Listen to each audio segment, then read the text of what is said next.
walking around this place, and you're up in the driven area. Is this lost territory, or what's the deal here? Just come down to see a few of my kids that are running for me. They all run this, and scouting out guys for next year, for the future, and just kind of taking it all in as a fan. So, apparently, you watch the Chaz every now and then. What do you mean? What's your opinion of the Chaz? I say it's trying to add sports commentary to racing that we really ain't had. Because that's what makes other sports, I think, big. Is you have this guy versus that guy, or this team versus that team. If LeBron James misses a free throw, there's somebody calling him out right as they cut off. It develops a on-track drama, not necessarily a drama. You know what I'm saying? Yeah, watching the Chaz the first couple of times is, a little rough, but it's really addictive. I mean, you call it like it is on some things, and some things, I think it's a little bit of a show, but it's fun to watch. I'll tell you. Addictive. I'm always clicking on there and watching what's going on, see what you got to say, and I'm a fan. Okay, so some of the stuff I do talk about manufacturers, I talk about the industry and how it clicks. I don't know how much you can even speak, because, and that's what I speak about as well, is people being bought on what they can and cannot say. There's a whole system of and I don't think it's too far fetched to call it slavery in a sense, because you're being bought. And I don't think that's true. I think there's a perception there that people like to see the successful people fail. That's just nature of people. Some of the stuff about Bell and Larson. I mean, them kids, they're good kids, and they've earned their way to where they are. And I'm going to tell you, and a lot of people don't believe it, those two kids came through with no money, zero, got to me where they were 100% on talent, but they did have opportunities. That's undeniable. That is the thing that Toyota does, is they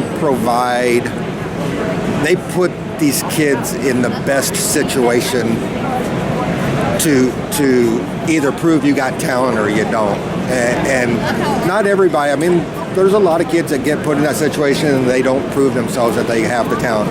Bell and Larson, 100%. They had talent. They have talent. There probably is a lot of guys out there and once they get talent, once you have that kind of talent, and there definitely is. There's doors open for those two regardless, in one way or another. They had the best opportunities all the way down the line. And there is kids, this is a good place to prove it, there is kids here that are just as talented that don't get put in the same situation and will probably never get the opportunity to showcase how good they really are. Now, my point to that is getting dirt up.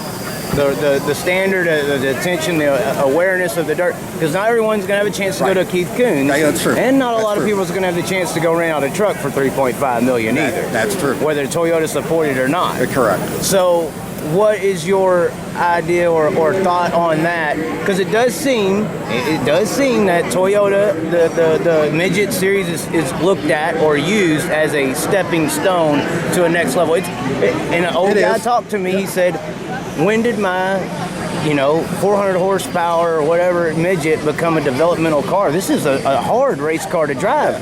These are professional drivers that run these things all the time. They are. And it seems like it changed the series a little bit when you had that influence from the manufacturers to use it as a stepping stone. Well, I think I know Toyota has looked at it as midgets, and micros, and sprint cars. They really teach these kids how to race.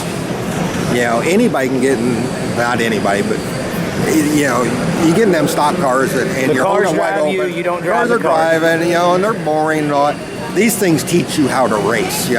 And that's why the kids that are coming out of here, the Kyle Larson, Christopher Bell, Tony Stewart, Jeff Gordon, whatever, that's why when they do get those opportunities, they're so successful, because this teaches you, I think, you know, the best racing there is. And there's kids here that will never get the opportunity that are probably every bit as talented. Don't you think that might be a reason to, maybe some in the dirt, maybe not you, say this midget thing is a top level form of motorsport? Because you're just sitting there admitting it. You get into the asphalt, you ain't necessarily driving. You know, in all other sports, we celebrate the extreme difficulties. I mean, the asphalt thing is so engineered and cars and, you know, and it's on asphalt. You can, you know, it don't change much. It does a little bit, but it don't change like dirt does.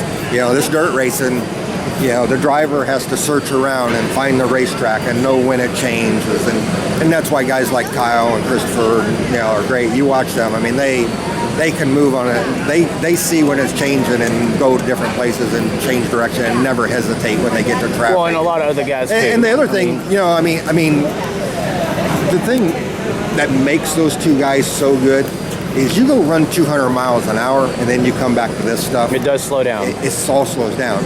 And we've never had anybody in our sport that went and did that before and came back and has run as much as them two guys. Them guys, you know, Gordon, even Tony Stewart, he never came back and run a lot of dirt. He run, but he never run 40 races a year, 50 races a year like Kyle. Well, I mean, he did a lot. I mean, he did run asphalt too. He ran super modifieds. Yeah. He would run modifieds, big block modifieds. But Kyle, like, I would say Tony Stewart's run at the World Dream, where he almost beat the late model guys. Yeah. That's really tough right there. Yeah. I would say that's the biggest thing I've ever seen. He didn't win it, but I hear what you're saying. They still come back and race. They come back and race. They're racing midgets. You know, it's like Kyle. I mean, he's racing midgets right now, almost, you know, 10, 12 races in a row, and he's just, you know, that helps when you come from 200 miles an hour. You know, this stuff gets slower, it gets easier, and them guys don't hesitate. Well, you also heard Kyle in a few of his talk shows talk about going from sprint cars to NASCAR. Actually, you slowed down, not speed-wise, right, but quickness, how you had to move, where you had to go. It was a little bit easier to make that jump. We see that all the time when the NASCAR boys try to come back over or something, or Ryan Newman even. You know, he's struggling out there against regular guys. Oh yeah. What do you think? What do you think about that? The respect for the dirt racer, I think, needs to go up. I say get away from the stepping stone perspective, and try to be looked up to. You know, that's why I don't like Grassroots, the label. It's a lower form term in my opinion. Oh yeah. Oh definitely. You know, I mean this. And that's the only way. I think all of us agree that, you know, this is the best form of racing. Whether, you know, I think midgets. I think midgets is the best. And talent too. Midgets put on the most unbelievable show. It's crazy, you know. They have the talent. I think that's the only way we're going to get these other guys recognition is through the dirt scene, because not everyone's going to be one of the lucky 40. There's only 40 cup rides. And they're not the best, in my opinion. I think if Larson was in a good car, he would dominate the series. I think if Bell was going to be put in a good situation, he would look good. But I think TRD protects Kyle Busch and trying to build a legacy for him. That's a whole nother story. That's all that. So, Tulsa Shootout, we'll shift gears a little bit. I've been saying it's a little harder to win this than it is the Chili Bowl. Just because all you need is 40 grand, you don't need 100 grand or a Keith Kunz rent ride. I mean, I'm just saying to compete. So there's more opportunities for more competitors to have a shot at winning it. Well, you know, I think the Chili Bowl, you have 25 car driver combos. Yeah, you know, maybe that. You know, I mean, you can probably, and the thing is, out of the 300, 400 cars that are there, you can probably pick 15 of the 20 guys that are going to be in the feature right now. You know, just exactly. A lot of that is the teams. The teams know how to get around. It's hard to compete with the guys that run week in, week out. Here, it's more equal. I mean, you look at the winged outlaw thing, or what they run last night, the non-wing outlaw. Amazing. You know, I mean, 300 cars, and it's tough, man. I mean, you got to have brakes. It's easy to get caught up in something, you know. I mean, one mistake and your week's done. You know, so I mean, you got to be good, but you got to have luck, and it's tough to get through one of these deals. Switching to the Chili Bowl. Obviously, Bell went to Tucker Boat. I'm looking at a huge mistake from what I've seen as result-wise. Yeah. Huge mistake. Larson obviously went to the King chassis. They're calling that the Mercedes-Benz. Obviously, Justin's helping a lot over there, although it seems like media is just calling it Paul Silva's deal. You seems like lost your main horses in a way there. Zeb-wise, a big acquisition. Tom Harris, I think, is going to surprise some people. Your stable that has been always, Enrico's always there too. What are you thinking going to this Chili Bowl? It does look like this is like you're going in it. You don't got the main dogs in the fight. It looks like. Yeah, you know, I mean, definitely lost two good guys there. You know, and they're both going to be tough. You know, they both get around this place, but you know, everybody kind of looks at my guys like I lost all my good guys. The guys I have today were Kyle Larson and Christopher Bell 5 years ago. Well, and of course I forgot Stevie. Stevie was another good one. Stevie was another one. You know, they go to the swim them guys. They were the kids that I have today, is the way I look at it, you know. Well, but you have a mixture there. Zeb Wise is kind of you know, developed. He's been in it a little longer than they have. Zeb's good, you know, and he's excited. And we're excited, and you know, I got the Buddy Cofield kid coming along, you know, and I know how to get around this place. Hey, speaking of coming from nothing, that's Kofoid kid. He's one of those he has some backing. You got to have some, but you know, he's a kid who went to Ohio and was racing sprint cars for Lenders, and we've watched him for a couple of years, you know, and West Coast guys. He fits that mold, you know, that we feel like the wing sprint cars really help these kids come into midgets, you know, because it shows you speed, and the wing shows you know, how to carry momentum. Midgets are all about corner momentum. You know, you can't lose your speed in that. So we feel like that's, you know, any of the wing stuff is a really good learning ground for our guys. So we've been watching him, you know, and he's been pretty good. And you know, we're happy to have him on. And Tom Harris.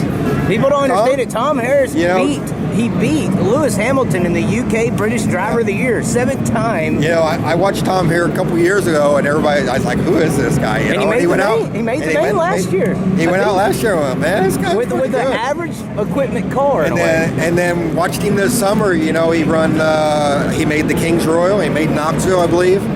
And he called me there at the end of the year, right before we went out west, and said, "Hey, you know, I'd like to get together. You know, you got anything open for turkey or for a chili bowl?" I said, "Absolutely." You know, I never hesitated. I think that could be a surprise wild card for you there. Yeah, I didn't think anybody. You know, it's tough getting thrown into this situation for any of these guys, but you know, I feel like we know how to get around this place. Our stuff rolls around here really good. I think I got 4 or 5 guys that can be competitive, you know, and we kind of split them up on nights. You know, everybody's got their night. The way we, you know, we don't get nobody doubled up, and kind of the Chili Bowl works with everybody and lets them run what nights they want. So you can kind of place around who you're running against and stuff like that. It's a little bit of a chess game to get through these nights and get into Saturday. What all can you do to the midget at the Chili Bowl? We obviously the conspiracy theories, or the real ones, that are out there. I've heard everything from the World Rallycross traction control systems to everything you can think of. And it's an outlaw race. Let's be honest. You can literally do whatever you want. They have rules. They have engine rules. They have body rules. But they suspension wise, I mean, you can do a lot. They let everybody. They keep you in check. They don't let you get too far out of the box, but they don't really sit there and nitpick at the box. So how much do you put into developing a setup for a Chili Bowl versus a regular midget race? You know, I got lucky about 5 years ago. You know, I chased the Swindells for 4 years there. I run second, I run third. I watched them guys and I studied their cars, and I kind of stumbled onto something there about 5 years ago, and it was with Rico, and we got really fast, and I tried it on my other guys, and it's not your normal setup that you run anywhere else. It's kind of a Chili Bowl only thing. You know, our cars are lighter, but they're the exact same cars we run everywhere else. Just a lighter piece, nicer piece. So it takes a different setup here, and I've been fortunate that once I figured it out, it's worked with all my guys, and it's worked for 5 years. So I kind of have my thing. I don't have to search too far. You know, we roll out for practice. I feel like we're usually pretty competitive, and then it's you get through that first race or so and get the guys' confidence. You know, and it seems like confidence in your cars is a big deal because they are so good. Quoted, you know, and people get in them, they think they have to be a Kyle Larson or a Bell right out the get-go. Yeah, the guys get in my stuff, and they know they're good stuff, and they know we get around here, so they have confidence. And in any of this, confidence is, you know, what it's all about. If you can get the driver that's got confidence, that takes care of a lot. So, sprint cars seem to be getting bigger. I know you got one in the shop or something like that. Yeah. And it seems like they're starting to almost get a little transitioned into a developmental situation. You even had Tyler Gibbs when they were talking about the TRD sprint car, using it as a stepping stone to NASCAR. Of course, I hate that. That's horrible. Yeah. But are you going to maybe venture and have a few cars for sprint cars racing? Yeah, we're not. Benny's got a real good setup with the IndyCar or Indy race parts vehicle. We've had a sprint car. We bought our first wing sprint car when Christopher was with us, and we did it when Kyle was with us. We bought a Silver Crown car, and it was really to help Kyle is what we did. And then when Christopher came, we bought a wing sprint car, and we run I think probably 15 races that year, and it was mainly just to help him as a driver to be better in our stuff. You know, we won an outlaw race. Actually, the only sprint car race I've ever won was an outlaw race. Was that Jacksonville? Peevely. Peevely, okay. One Peevely with Christopher.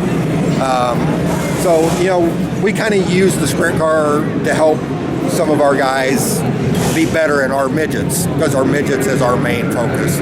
So, you know, our midget schedule is so busy. Between the USAC Power High, we do 80, 90 races. So we don't get that much time off to do sprint car stuff. But you mentioned Silver Crown. Yep. For dirt to get back to its pinnacle, because I referenced the history when sprint car dirt racers paid just as much as a NASCAR guy. I think we need to get back to that. Yep. Silver Crown was a big part of that. Yep. Silver Crown was bigger than outlaw racing for the longest. Right. Yep. And we can all talk about the ugly vehicles of the 2000s that destroyed the series and kind of helped Delara. Right. But what do you think the importance is of getting that series back to where, and it seems like it's getting some strength built back into it. It's hard to find facilities to race them, though, I think now is the problem. It is gaining. It's gaining a lot of strength here lately, you know. And it's important for USAC, I think. It's important for USAC, and it's a good training tool because it teaches the guys the longer races on the big tracks and stuff like that.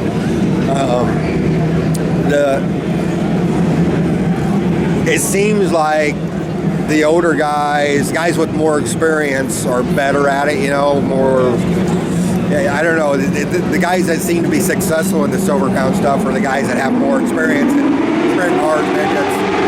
So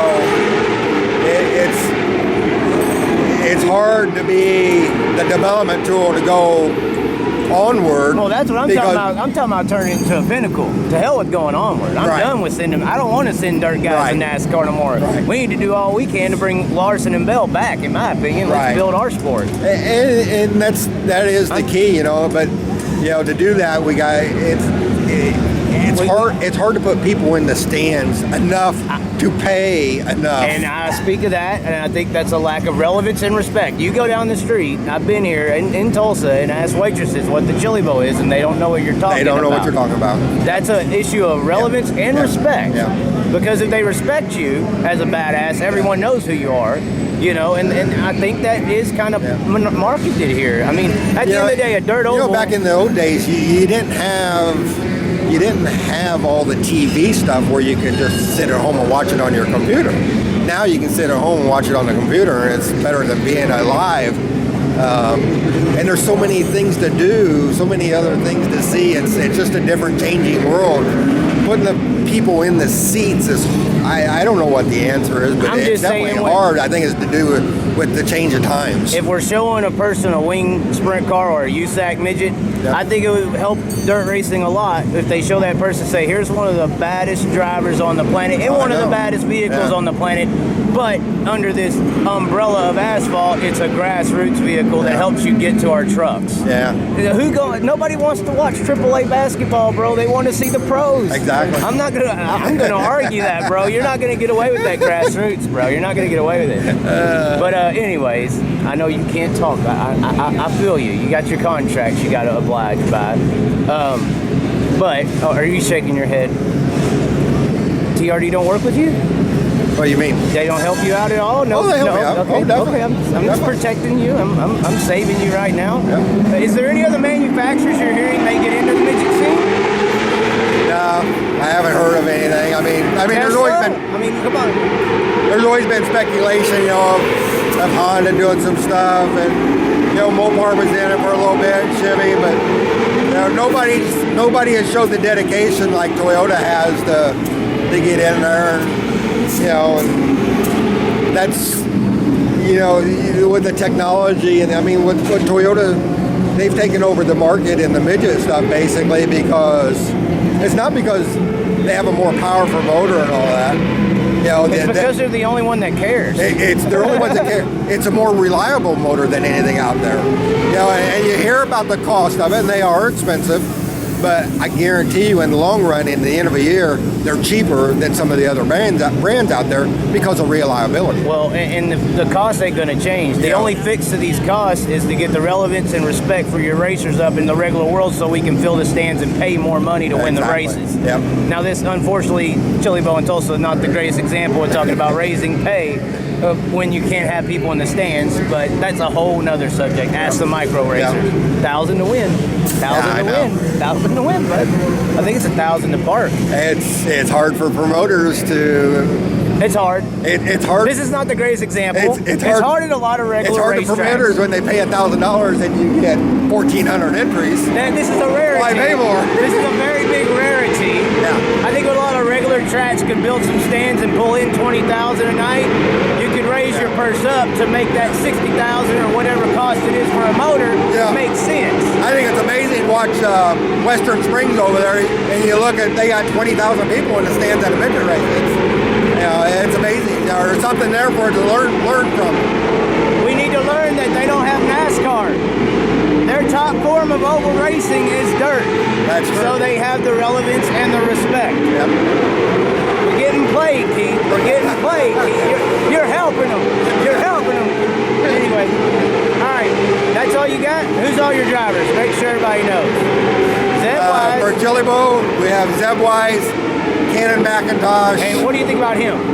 Cannon's good. He seems pretty stout, bro. He's really been coming on, at the end of the year there. He had he's been strong all year, though, and he's had a lot of bad luck with either, getting caught up in something or something breaking. And he's showed a lot of speed all year. Should have had more wins. Power eye especially. Yeah, he should have had some more wins that didn't show up on his record, And then at the end of the year there, he run really good. And, this week here, he looks really strong this week here at the shootout. So whose car is he going to be in? Because obviously you have your contracts with different sponsors, and you put drivers into those different cars. Is there a Mobile One car this year? It's a local sponsor that will show from here in Tulsa. He's actually, the car itself is the car that Christopher has won the last 2 Chili Bowls and is the car that he will be driving.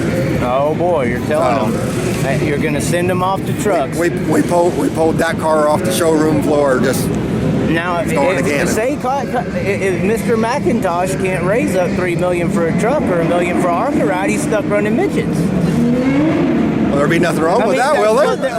Ain't that what we want? We need the respect and relevance first, because I don't want to hear, he just wasn't good enough to make it, like some of these regular people will say.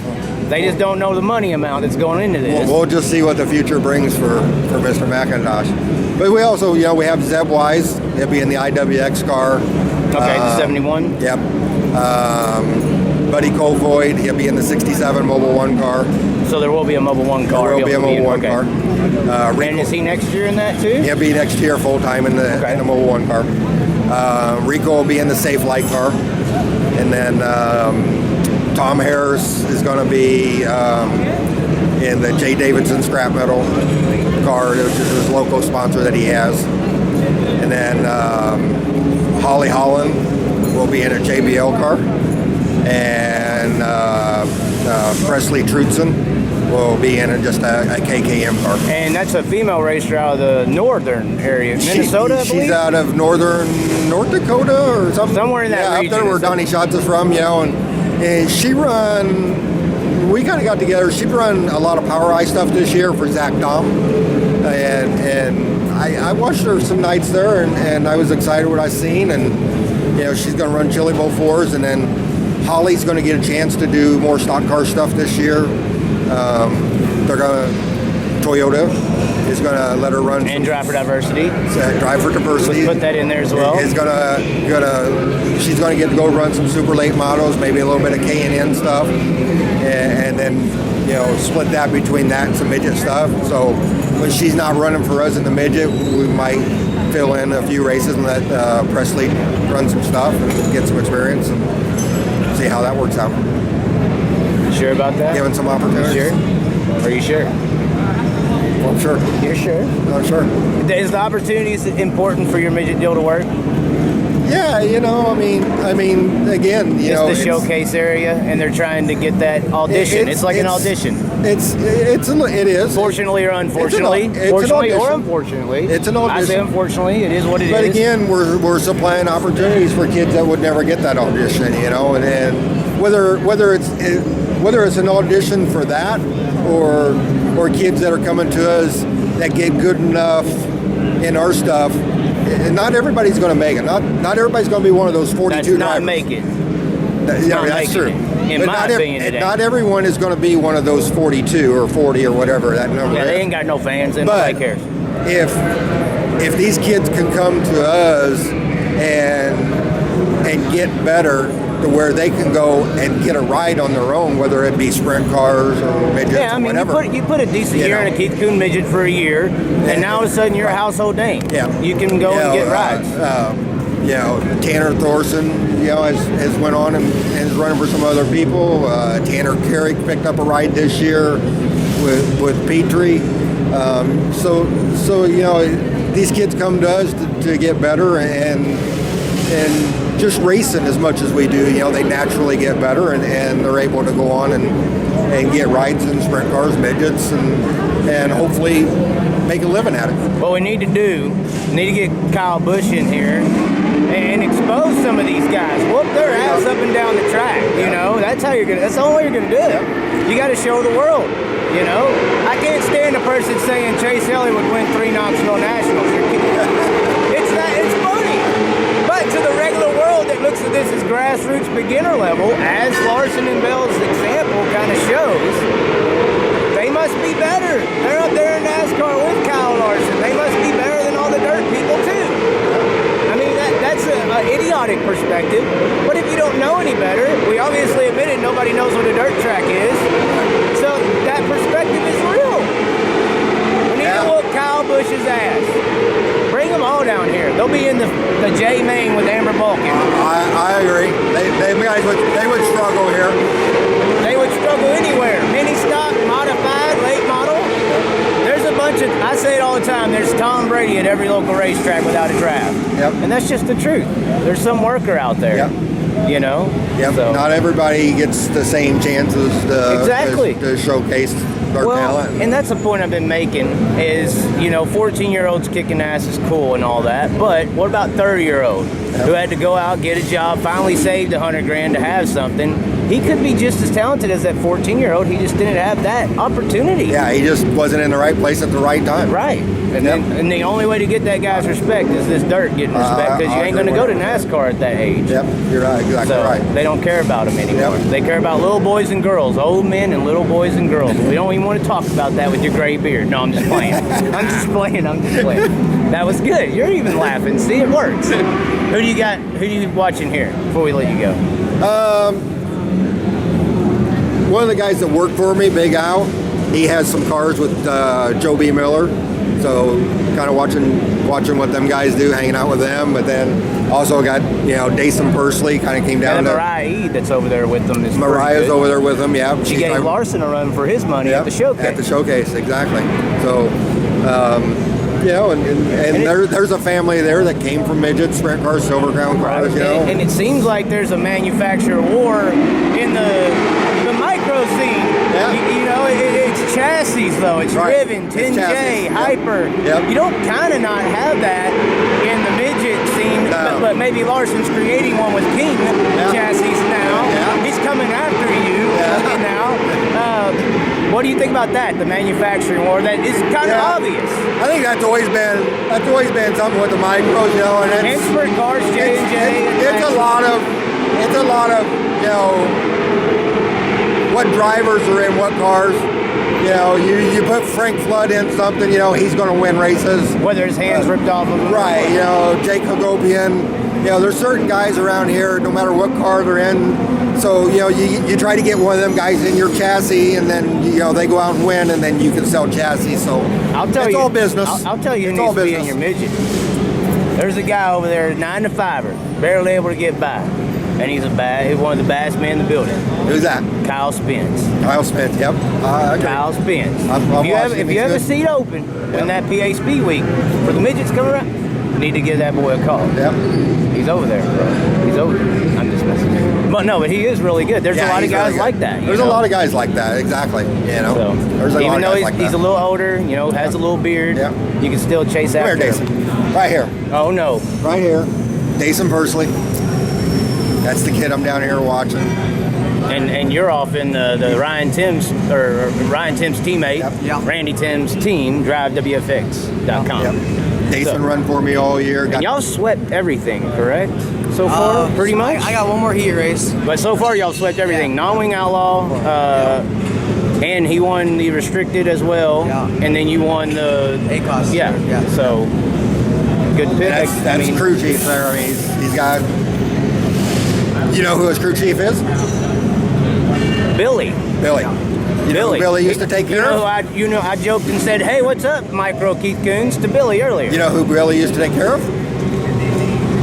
Christopher Bell. Christopher Bell. Are you Christopher Bell?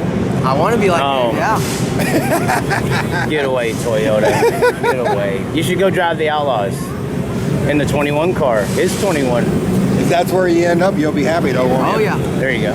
If I'm racing for a living, I'm happy.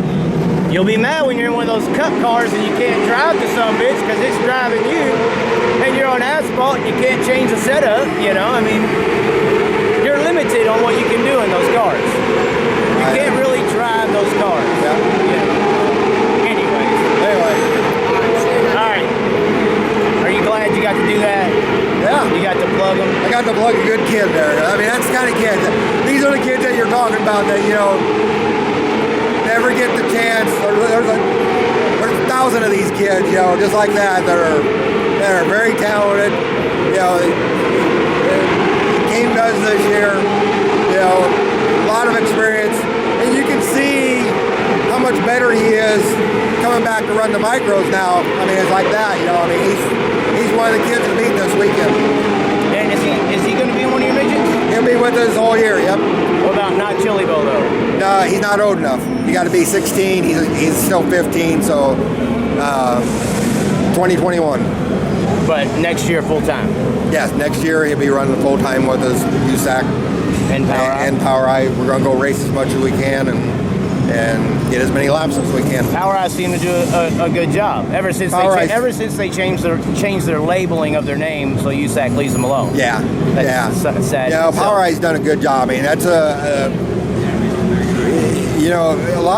lot of people have the perception they don't want to come USAC because they just don't think they can compete. That's not true at all. It's not true at all because the same guys that are in USAC go run Power Eye and everybody's okay with it. Right.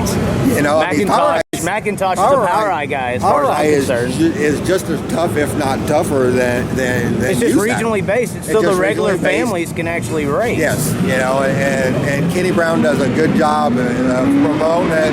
Puts on a lot of races. He has a lot of regional clubs, and it gives a chance for everybody to race a lot more. So, you know, we need both organizations. You know, if it was one organization, we would be NASCAR. So, you know, it's competition for USAC, and it's good to have that. Well, thanks for talking to the Chaz. Yeah. We're shaking hands. Yeah, This we're is shaking proof. hands. It was left hands. I'm a fan. It was left hands, by the way. I'm always watching Hey, Chaz, looking for the hey, train wreck. I'm still going to talk about you now. Not too I much, used to though. cheer for the little guy who was again. Now you're the little guy in a way. Look That's at right. I am little the guy little guy, drivers. you know? I mean, Tom Harris's. You know, I mean, Kofoids, and now you got the big King chassis, who's the elitist now. Yeah, you know, exactly. so So I may not be that hard. We'll see. yeah, We'll see. you're gonna be at Chili Bowl, right? I don't know. They don't give me media credentials. They don't like me here. So, You don't need media credentials to be here. well, I know, but I want to do stuff. Yeah. It's mean though. It's hard. I live on the road. There You you know, Mitsubishi, 300,000 living on the road. I went 65,000 in a freaking four-cylinder this year. It's still going though, ain't it? It is still going. Mitsubishi doesn't like Toyota. We may need to talk to them. Start a rivalry team. You know. But yes, Any manufacturer we can get in the sport's good. So you know you that's true. You need to work on That's them. true. I may, after having this, I may go broke again to be here at the Chili Bowl There you go. and maybe get knocked out. You never know. They're But always. no, it's good to know. Hopefully you don't beat me up too bad. I haven't been that mean to you. It's the system. You're a part of system. it. You're a You're part of it, exactly and right. you're cutting a check from it. So I mean, that's you have to. We're all expose making it. a living. Some all are. trying to make Some them. are making some livings. Some are sacrificing the house just to maybe go to NASCAR, and they're losing their ass. I But mean, I think it's like that in anything. in a way, that's why I say it's a talent agency. So, alrighty, we'll let you go. Enjoy the shootout. All right.